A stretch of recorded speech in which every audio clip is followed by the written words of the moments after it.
हर तरफ पाक फौज जिंदाबाद। और ऐसे ऐसे इस वक्त कंपटीशन चल रहा है कि कौन ज़्यादा उठा सकता है आर्मी के।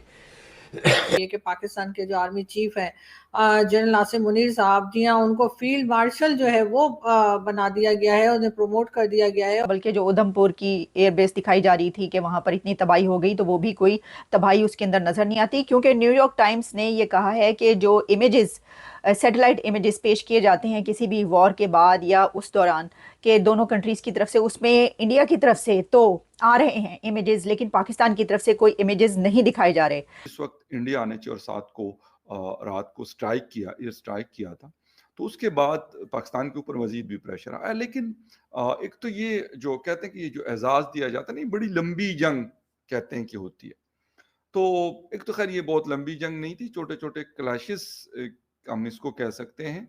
बनाना रिपब्लिक में इसको जश्न मनाया जा रहा है कामयाबी का। दुनिया भर का मीडिया, दुनिया भर के एक्सपर्ट क्लियर अल्फाज में बता रहे हैं कि पाकिस्तान की बुरी तरह नाकामी थी। 11 एयरबेसिस तबाह करवाने के बाद कि कहाँ पर पाकिस्तान ने हमला किया है इंडिया के अंदर, कहाँ कहाँ तबाही हुई है, या पाकिस्तान के अपने अंदर जहाँ पर इंडिया ने हमला किया है उसमें कोई नुकसान नहीं हुआ, ऐसे कोई इमेजेस पेश नहीं किए गए। तो फिर न्यूयॉर्क टाइम्स ने खुद से जो है उसके ऊपर अपनी रिसर्च की और उसके बाद उन्होंने इमेजेस पेश किए, जिसमें उन्होंने कहा है कि इंडिया ने 9 नहीं बल्कि 24 मकामात को निशाना बनाया है, क्योंकि हम अभी तक यही कहते रहे थे कि इंडिया ने 9 मकामात को बनाया है, लेकिन न्यूयॉर्क टाइम्स की रिपोर्ट यह कह रही है कि पाकिस्तान के अंदर इंडिया ने 24 मकामात को निशाना बनाया और सही ताक के ठीक निशाने पर जो है वो उन्होंने ढूंढ ढूंढ के मारा है मिसाइल और जो भी वो जंग के दौरान होता रहा। पर्सनली मैं इस चीज को बिल्कुल पसंद नहीं करती कि इस तरह का कोई ओहदा जो है वो किसी को भी दिया जाए कि जी आपने कौन सा बहुत कहा जा रहा है कि जी भारत के साथ हमारी जंग हुई और उस जंग को इन्होंने जीत लिया।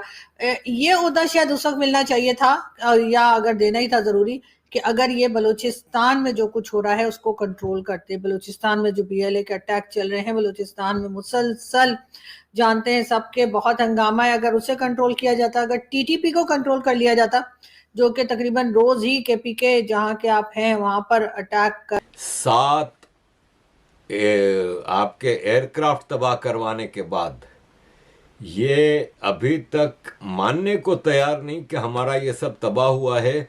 ये अभी तक अपनी शिकस्त मानने को तैयार नहीं है। ये कह रहे हैं कि हम जीते हैं, हमने ये कर दिया, हमने वो कर दिया। की जा रही है कि हमने बड़ा नुकसान कर दिया, हमने ये कर दिया, तो ऐसा कुछ नज़र नहीं आता। और ये एक ऐसा बड़ा सच है कि अगर इसके ऊपर जो है वो कोई जब बोलेगा तो उसके ऊपर जो है वो साइबर क्राइम की तरफ से कोई पर्चा हो जाएगा। अगर TTP कंट्रोल हो जाता, पाकिस्तान में जो बाकी टेररिज्म और कई हम देख रहे हैं चीजें जो चल रही हैं वो कंट्रोल होती, तो शायद कुछ समझ में भी आता। लेकिन एक ऐसी जंग या एक ऐसी लड़ाई जिसमें भारत ने पहले ही कह दिया था कि अगर पाकिस्तान ने कोई रिएक्शन ना किया तो हम आगे अटैक नहीं करेंगे। टेरर कैंप्स को उड़ाने के लिए आए थे, टेरर कैंप्स को ही उनके हिसाब से उन्होंने टारगेट किया। और उसके बाद अब इस वक्त पहले तो 4 दिन वाह प्रोडक्शन बने रहे, जो कि हमने अपने शोज में भी जिक्र किया, और आज आखिरकार उनको एक ओहदा और दे दिया गया है। तो अजीज दोस्तों, इस बेगैरत कौम का यही हाल होता है जिसके लीडर अय्याश, ये शहबाज शरीफ की 4 बीवियां हैं, 4 बीवियां रखी हुई हैं इस आदमी ने। ये महलों में रहते हैं, इनके खाली पाकिस्तान में नहीं, इनके पाकिस्तान, दुबई, सऊदी अरब और लंदन हर जगह महलाते हैं। हम वीडियो देख रहे थे कि वो सारी वीडियोस में जो दिखाया जा रहा था कि पाकिस्तान ने फतह हासिल किया और पाकिस्तान ने मार गिराया, पाकिस्तान ने ये कर दिया, पाकिस्तान ने वो कर दिया। लेकिन अब उन्होंने न्यूयॉर्क टाइम्स की रिपोर्ट जो अचानक से पेश की, तो रिपोर्ट तो है, ये नहीं है कि रिपोर्ट नहीं है, और उनको हक भी है, वो बोल सकते हैं उसके। फील्ड मार्शल बनाया नहीं बनाया, फील्ड मार्शल हो या ना हो, आर्मी चीफ वैसे ही ऑल एंड ऑल होता है। मतलब उनके पास तीनों फोर्सेस की कमांड एक किस्म की होती है, एयरफोर्स की भी और नेवी की भी। जबकि लंदन में नवाज शरीफ के बेटे को बैंकरप्ट डिक्लेयर किया हुआ है, इसके बावजूद ये अय्याशियों से रहते हैं। और इनकी औकात ये है कि इनको शर्म भी नहीं आती इतनी बेइज्जती के बाद कि पूरा पाकिस्तान आसिम मुनीर कर रहा है।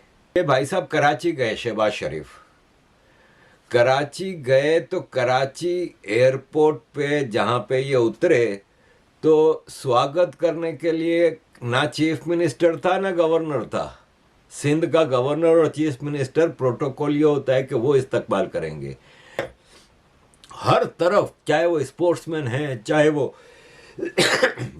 सेलिब्रिटीज हैं, पॉलिटिशियंस हैं, ब्यूरोक्रेट्स हैं, हर तरफ आर्मी आर्मी आर्मी। जय हिंद दोस्तों, welcome to the Zee news channel. दोस्तों, हम सबको मालूम है कि इंडिया ने ब्रह्मोस के अटैक से और अपने फायर पावर से पाकिस्तान के 11 एयरपोर्ट उड़ा दिए हैं। बट पाकिस्तानी लोग ये मानने को तैयार नहीं है कि इंडिया ने ये सब किया है। वो लोग तो अपनी जीत का जश्न मना रहे हैं और रैलियाँ निकाल रहे हैं। और पाकिस्तान में आसिफ मुनीर ने खुद को फील्ड मार्शल भी दे दिया है। तो अब लगता है कि शहबाज शरीफ की भी छुट्टी हो जाएगी। तो अभी आगे आगे देखते हैं कि पाकिस्तान का क्या हाल होता है।